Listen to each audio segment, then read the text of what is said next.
हा आहे पाकिस्तानचा खोटारडेपणा उघड पाडणारा धडधडीत पुरावा। नियंत्रण रेषेवर भारताच्या हद्दीत सापडलेले हे पाकिस्तानी लँडमाइन्स। पाकिस्तानच्या ऑर्डिनन्स फॅक्टरीत याची निर्मिती झाली आहे। भारतीय सैनिकांना लक्ष्य करण्यासाठी पाकिस्तानी सैनिकांनी हे लँडमाइन्स पेरले होते। सोमवारी झालेल्या दोन्ही देशांच्या फ्लॅग मीटिंगमध्ये हा पुरावा पाकिस्तानी लष्करी अधिकाऱ्यांना देण्यात आला। पण भारताची कोणतीच गोष्ट मान्य करायची नाही हा पाकचा निर्धार कायम आहे। पाकिस्तानच्या परराष्ट्र मंत्री हिना रब्बानी खार यांनी भारतालाच युद्धखोर म्हटलंय। We see 3 incidents cross the LOC and we see warmongering which puts the last 60 years actively back into our memories. Warmongering coming in from the other side of the border, which is I thought the thing of yesteryears and the thing that we had put behind us. Pakistani सैनिकांकडून शस्त्रसंधीचं उल्लंघन होतं आणि आम्ही त्यांना उत्तर देतो असं लष्कर प्रमुखांनी म्हटलंय।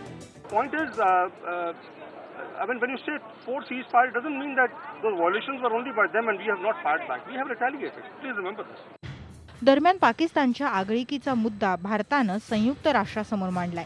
भारतानं म्हटलंय, दहशतवादी संघटनांचा मुकाबला करताना किंवा दहशतवादाचं जाळं उखडून टाकताना आंतरराष्ट्रीय समुदायानं सोयीची भूमिका घेऊ नये। धोरण म्हणून दहशतवादाचा वापर करणाऱ्या या देशाकडे दूरदृष्टीचा अभाव आहे। अशा मार्गावर जाणारे देश स्वतःचं नुकसान करून घेत आहेत। नियंत्रण रेषेवरच्या घटनांनंतर पाकिस्तानशी नेहमीसारखा व्यवहार करणं शक्य नाही असं मंगळवारीच पंतप्रधानांनी ठणकावलं होतं। त्यावर चर्चा प्रक्रिया थांबता कामा नये असं पाकिस्ताननं म्हटलंय।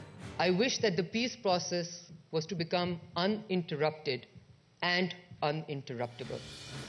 पण पाकिस्तानला त्याच भाषेत उत्तर द्यायला हवं ही भाजपची मागणी कायम आहे। डाव्यांनी मात्र चर्चेचा मार्गच योग्य असल्याचं म्हटलंय।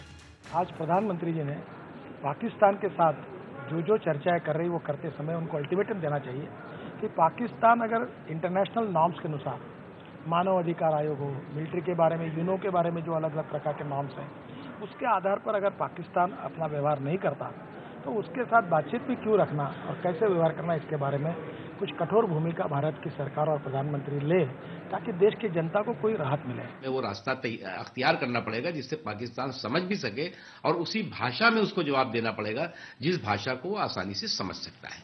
Incident should not derail the entire peace process, our efforts to normalize the relations between India and Pakistan. Bharat Pak मधले राजकीय संबंध कमालीचे ताणले असताना नियंत्रण रेषेवर मात्र पाकिस्तानकडून शस्त्रसंधीचं उल्लंघन सुरूच आहे।